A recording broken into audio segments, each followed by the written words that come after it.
हम लोग I think leadership theories discuss कर रहे थे आपके साथ, है ना? Yes ma'am. तो हमने ग्रेट मैन थियरी डिस्कस की थी और ये डिस्कस किया था कि इस थियरी में ये मानना है कि जो भी लोग हैं, जो लीडर्स आगे चलकर बनते हैं, ग्रेट लीडर्स होते हैं, वो उनके अंदर बाय बर्थ कुछ हेरिडिटिकल कैरेक्टरिस्टिक्स ऐसे होते हैं, क्वालिटीज ऐसे होते हैं कि आगे चलकर वो लीडर बनते हैं। इसीलिए इनकी जो विचारधारा थी वो ये थी कि leaders are born and not made, यानी वो पैदाइशी लीडरशिप के जो ट्रेड्स होते हैं, क्वालिटीज होती है, वो उनके अंदर होती हैं और ये नहीं कि वो बाद में जाकर डेवलप हो। और दूसरी चीज हम ये देखते हैं कि ग्रेट मैन थियरी, ये भी हमने डिस्कस किया कि क्योंकि काफी पुराने समय की थियरी है, तब जो मिलिट्री बेस था या जनरली वॉरफेयर के लिए ही लीडरशिप की जनरली जरूरत दिखती थी और इसीलिए उसको मैन डोमिनेटेड समझा जाता था कि जो मेल्स हैं वही लीडरशिप करते हैं। तो इस विचारधारा से ये जो थियरी है वो हमें उसके उस समय पे मिलती है। बाद में ट्रेड थियरी आई। Trade theory can be named as another branch of great man theory. इसे हम ग्रेटमैन थियरी की एक दूसरी ब्रांच कहते हैं। और इसमें भी इसी चीज पर स्ट्रेस दिया गया है कि लीडरशिप की जो कैरेक्टरिस्टिक्स होती हैं, जो ट्रेट्स होते हैं, वो बाय बर्थ हमें विजिबली दिखते हैं किसी भी पर्सन के अंदर। These theories theorize that the precise personality of a person provide them better inclination to be a leader. तो इनका ये मानना है कि जिस कुछ कुछ पर्सनालिटीज ऐसी होती हैं बाय बर्थ जो अच्छे लीडर बनने की के जो गुण होते हैं वो इनहेरिट करते हैं अपने रिलेटिव से, अपने पेरेंट्स से और उसको पास ऑन करते हैं। The main focus is that many leaders shear characteristics and common personality that make them successful. However, the challenge with the trait approach is the fact so as to roughly as many traits as studies undertaken were acknowledged. After a number of years of research, it was discovered that no study trait could be identified. इसके ऊपर काफी सारा अध्ययन भी हुआ, research भी हुई, जिसमें ये कोशिश की गई कि ऐसी कौन सी क्वालिटीज हैं जो बाय बर्थ होती हैं और आगे चलकर किसी को सक्सेसफुल लीडर बनाती हैं। लेकिन लेटर ऑन रिसर्चर्स में और अध्ययन में ये पाया गया कि ऐसी कोई भी क्वालिटी फिक्स होकर नहीं आ रही है कि ये कॉमन कैरेक्टरिस्टिक्स हैं जो हमें दिखते हैं या बाय बर्थ होते हैं और जिसकी वजह से कोई सक्सेसफुल लीडर बनता है। Third is contingency theory. The contingency theory assumes that no leadership can work alone without including factors such as circumstances, quality of supporters, or a number of other variables. तो contingency theory ये कहती है कि किसी भी leader को successful leader बनाने में कोई एक चीज या कुछ कारण नहीं रिस्पॉन्सिबल होते, पर ओवरऑल जो सिचुएशन होती है, जो स्थितियां होती हैं, वो हेल्प आउट करती हैं अच्छी लीडरशिप के लिए। तो उसमें बहुत सारे वेरिएबल्स होते हैं, एक या दो चीजें नहीं होती हैं, और पूरी जो हम कह सकते हैं उस जो एनवायरनमेंट होता है और घटनाएं होती हैं, वो कुल मिलाकर एक व्यक्ति को अच्छा लीडर बनाती हैं। Based on this theory, no leadership style works better in all situations that are faced. और इस theory के अनुसार इसीलिए कोई एक particular leadership का तरीका नहीं है, style नहीं है जो हमेशा successful होगा.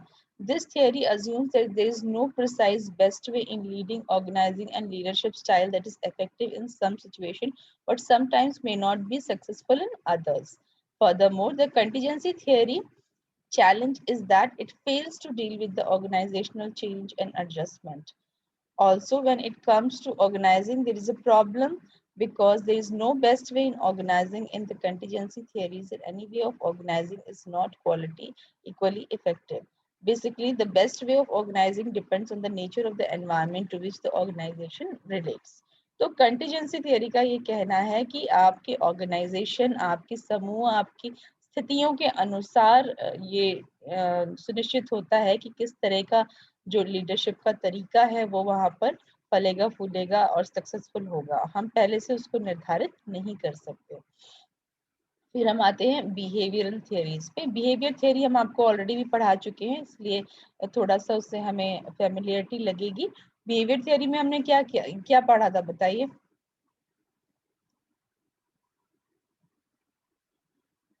याद है किसी को अजम्पशन बिहेवियर थियरी के थियरीज वाले पेपर में हमने डिस्कशन किया था। एक तो जो भी स्वभाव है, बिहेवियर है, all behaviour is learn from the environment, पढ़ा था कि नहीं पढ़ा था अजम्पशन में? जो भी Yes, ma'am. स्वभाव हमें ह्यूमन बीइंग के अंदर दिखता है, एनिमल्स में दिखता है, वो वातावरण से सीखा हुआ है। यानी बिहेवियर थियरी का ये मानना है कि कुछ भी हम बचपन से पैदा होते ही सीख कर नहीं पैदा होते, बल्कि हर स्वभाव, हर बिहेवियर हम अपने वातावरण से ही सीखते हैं। तो ऑब्वियसली जो लीडरशिप की एक अच्छे नेता की जो क्वालिटीज हैं या गुण हैं, तो वो जो बालक है, बच्चा है, लड़की है या लड़का है, वो अपने वातावरण से ही सीखता है या सीखेगा। तो इसीलिए ये जो थियरी है वो ग्रेट मैन थियरी और ट्रेड थियरी के ऑपोजिट है, और उसके जस्ट कॉन्ट्रास्ट में है। Behaviour theories theorize that good leaders are made not born. तो ये इसका जस्ट उल्टा कहती है कि जो अच्छे लीडर्स होते हैं, ग्रेट लीडर्स होते हैं, वो बनाए जाते हैं, ना कि पैदा होते हैं। यानी अपने वातावरण से, मे बी बच्चा, उसके माता पिता में वो क्वालिटी थी, उसको वो एनवायरनमेंट मिला कि वो बचपन से लीडरशिप कर पा रहा है, तो ओवरऑल जो एनवायरनमेंट है उससे वो चीजें सीखता है, करता है, अनुभव करता है और फिर एक अच्छा लीडर बनता है। तो ये जो एनवायरनमेंट है उससे सीखकर कोई भी लीडरशिप क्वालिटीज जो है वो किसी के अंदर आती है, ना कि वो पैदा होने से उसके अंदर वो क्वालिटीज होती हैं। So the theory is based on the performance of leaders, not on personalities or characteristics they have. This theory states that there could be a great leader if a if if it does the observation, teaching and experience. तो observation, teaching और experience से हम किसी को भी एक अच्छा leader बना सकते हैं, क्योंकि जब सिखाने की बात आ गई, लर्निंग की बात आ गई, तो जिसके अंदर नहीं भी है उसको भी हम लीडरशिप क्वालिटीज उसके अंदर इनकलकेट कर सकते हैं। ये थियरी हमारे लिए ज्यादा बेनिफिशियल भी है, क्योंकि जब हम एक्सटेंशन एजुकेशन की बात करते हैं तो हम बार बार ये कह रहे हैं कि हमें गांव के समूहों में जाना है, वहां बदलाव लाना है, वहां प्रसार कार्य करना है। तो वहां अगर हमें लीडरशिप मतलब लीडर्स चुनने हैं, या मान लीजिए पूरा ही ग्रुप है, सब बहुत अनएजुकेटेड है, कोई सब शर्मीले हैं, सब आगे बढ़कर कोई कुछ करना नहीं चाहता, तो हमें उसी ग्रुप में किसी न किसी को लीडर बनाना पड़ेगा।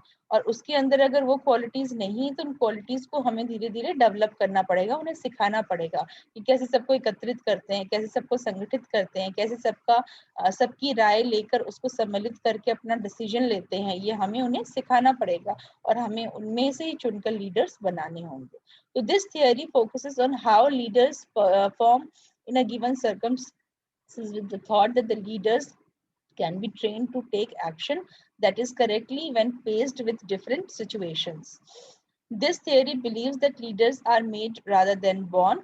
In behavior theory, theories such as Skinner, B.F. Watson, Levin K have been related with the behavioral theory. इन सबको आप पढ़ ही चुके हो काफी डिटेल में, स्किनर को भी पढ़ चुके हो, वॉटसन को भी पढ़ चुके हो, इन सब ने बिहेवियर थ्योरीज में अपना अपना कंट्रीब्यूशन दिया है ना। हम लोग पॉजिटिव रीइंफोर्समेंट पढ़ चुके हैं, नेगेटिव रीइंफोर्समेंट पढ़ चुके हैं, तो उसके थ्रू भी हम जो बिहेवियर है वो लर्न कराते हैं, अच्छा बिहेवियर। और अगर कोई बिहेवियर हमें नहीं पसंद आ रहा, उसको हम धीरे धीरे एलिमिनेट करना है, खत्म करना है, तो इन रीइंफोर्समेंट के थ्रू से हम करते हैं। तो बिहेवियरल थियरीज जो है वो इस कॉन्सेप्ट को लीडरशिप के कि लीडरशिप क्वालिटीज डेवलप की जा सकती हैं, जो है वो व्यक्ति के अंदर जो है बर्थ के बाद धीरे धीरे ऑब्जर्वेशन से, टीचिंग से, एक्सपीरियंस से डेवलप की जा सकती है, इसको ऐसा मानती है। फिर the next one is transformational leadership. In 1978, James George Burns introduced the concept of transformational leadership in his research on political leaders. Burns theorized that transformational leadership is actually a process where leaders interact with their followers and inspire each other to advance together. His characteristics and behaviors demonstrated the difference between management and the leadership. तो जो transformational leadership है वो ये कहती है कि इस leadership में जो लीडर होता है उसका कैरेक्टर जो है वो इतना प्रभावशाली होता है, उसके जो गुण हैं वो इतने प्रभावशाली होते हैं कि वो अपने एम्स, अपनी एम्बिशंस, अपनी जो विचारधारा है, अपना जो विजन है, वो धीरे धीरे जो उसको लोग फॉलो करते हैं या उस पूरे ग्रुप में ट्रांसफर कर देता है। ठीक है। और फिर वो जो ध्येय, जो ऑब्जेक्टिव, जो एम्बिशन लीडर का रहता है वो लोगों का बन जाता है, उस समूह का जहाँ पे वो कार्य कर रहा है।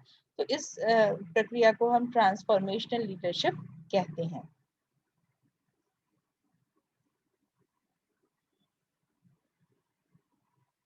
Role of leadership in community development. जब हम कम्युनिटी के विकास की बात करते हैं तो क्या रोल है एक लीडरशिप का, क्या महत्वपूर्ण रोल है जो लीडर प्ले करता है ना। Walk the talk, active participation, लोगों का एक्टिव पार्टिसिपेशन हो, सब खाली नाम के लिए उस समूह के साथ ना जुड़े बल्कि हर कोई अपना योगदान दे, ये एक लीडर ही सुनिश्चित कराता है। मोटिवेट एंड इंस्पायर, जो उस समूह के लोग हैं, उस रूरल एरियाज के जो लोग हैं, उनको मोटिवेट करना, उनको इंस्पायर करना, उनको प्रोत्साहित करना, उनको एनकरेज करना, ये लीडर का काम होता है। Build a team that fits इन, और एक ऐसी टीम बनाना जिसमें सब लोग एक दूसरे के साथ संगठित होकर मिलजुल कर अलाइनमेंट उनका अच्छा हो और काम कर सके, ये सुनिश्चित करना भी लीडर का दायित्व होता है। Encourage open communication.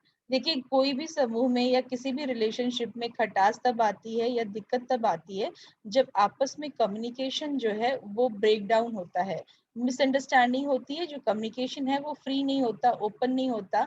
हम, हो सकता है लीडर के डर से कुछ चीजें ना कहें, या उस समूह में कुछ प्रभावशाली व्यक्तियों के डर से कुछ ना कहें, या हमें ये लगे कि हमारी बात मानी नहीं जाएगी, तो इसे हम ओपन कम्युनिकेशन नहीं कहते। तो लीडर को ये सुनिश्चित करना पड़ेगा कि उस समूह में, उस ग्रुप में जो कम्युनिकेशन हो वो ओपन हो, यानी हर कोई फ्रीली अपने व्यूज को रख सके, कोई कंफ्यूजन है, कोई डाउट है तो उसे पूछ सके। तो जब वो कम्युनिकेशन हमारा फ्री फ्लो करता है तो ज्यादा बेहतर जो है वो जो ग्रुप है वो वर्क करता है और सक्सेसफुल होता है, अपना जो भी उद्देश्य और ऑब्जेक्टिव से वो वर्क कर रहा है।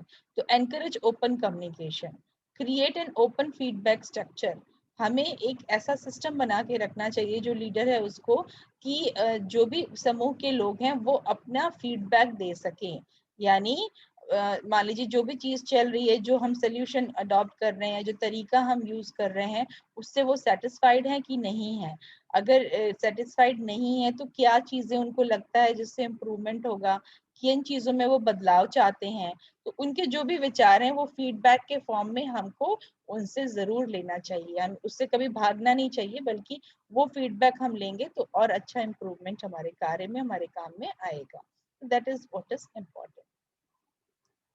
फिर मैनेजमेंट रोल्स, ऑब्वियसली जो हमारा लीडर है उसकी कुछ मैनेजमेंट, यानी चीजों को सुचारू रूप से उस प्रोग्राम को हमें अगर रन कराना है तो उसके लिए भी कुछ मैनेजरियल हमारे रोल्स होते हैं, भूमिका होती हैं, जो एज लीडर हमें करना चाहिए। जैसे कि क्रिएट अ मास्टर प्लान, यानी पूरी प्लानिंग करना एक लीडर का काम है, कि क्या चीज होगी, कब होगी, कैसे होगी, कौन व्यक्ति उसमें इन्वॉल्व होगा।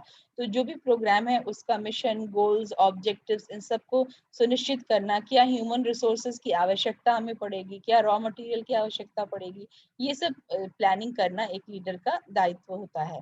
असेंबल ऑल नीडेड रिसोर्सेज, अब उस प्रोग्राम को रन करने के लिए, या मान लीजिए कोई हम इंटरप्रेन्योरशिप स्किल सिखाने वाले हैं लोगों को, तो उसको सिखाने के लिए जो भी रिसोर्सेज की आवश्यकता है, जो भी संसाधन की आवश्यकता है, उसको इकट्ठा करना, उसको कोऑर्डिनेट करना लीडर का काम है।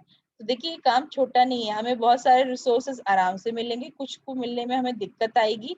तो लोगों से लिंक करना, लोगों से मदद मांगना, उन रिसोर्सेज को इकट्ठा करना, कोशिश करना कि उसका लोकल ऑप्शन हमारे पास हो, यानी लोकली जो लोग हैं वो उसको, रिसोर्सेज को इकट्ठा कर पाए, क्योंकि आगे भी चल के उन्हें ये फिर से रिपीट करना होगा।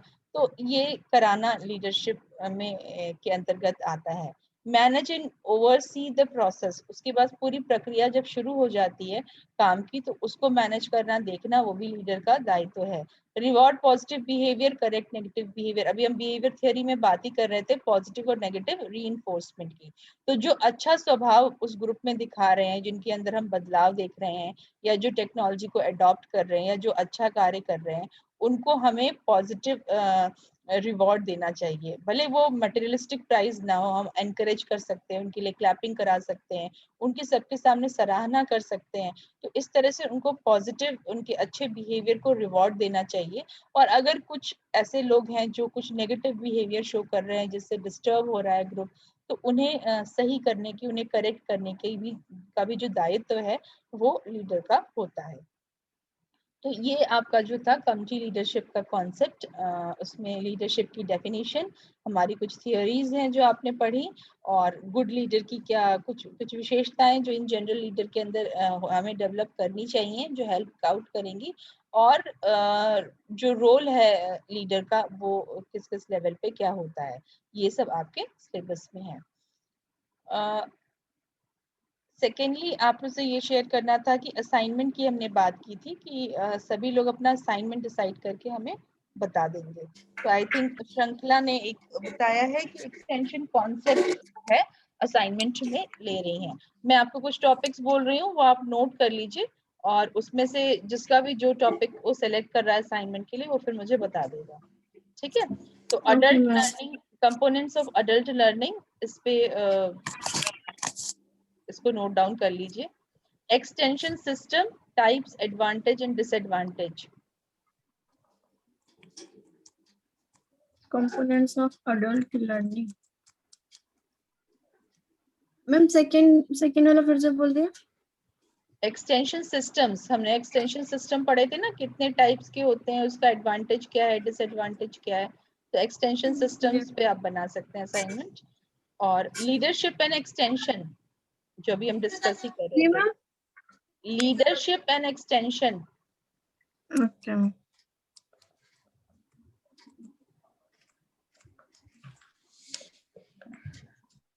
ओके।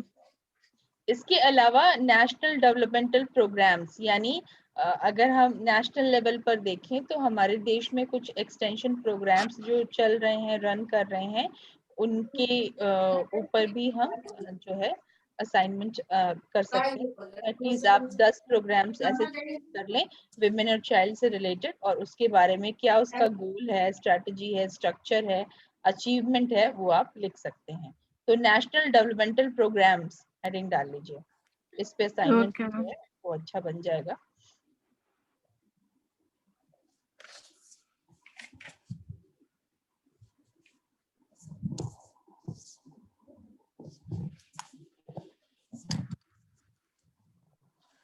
इसके अलावा extension methods and approaches, extension